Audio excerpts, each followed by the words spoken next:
ఒకప్పుడు హాలీవుడ్ సినిమాలకు ఇండియాలో చాలా తక్కువగా కలెక్షన్స్ ఉండేవి.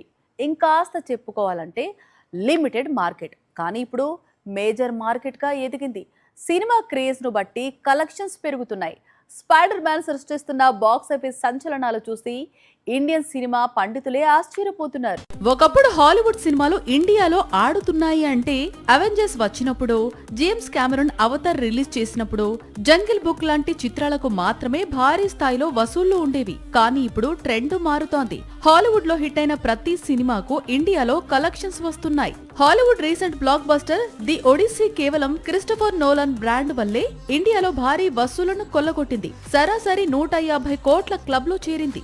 అంతకుముందు హాలీవుడ్ సెన్సేషన్ అబ్సెషన్ కూడా ఇండియాలో దాదాపు 90 కోట్లు రాబట్టింది. Project Hail Mary, back rumours, Michael లాంటి చిత్రాలు కూడా భారీ స్థాయిలో బిజినెస్ చేశాయి. ప్రస్తుత Spider Man Brand New Day కు కూడా 400 కోట్ల క్లబ్ వైపు పరుగులు తీస్తోంది. ఇప్పటి వరకు ఇండియాలో హాలీవుడ్ సినిమాలు కొల్లగొట్టిన వసూళ్లు 700 కోట్లు పైనే ఉన్నాయి.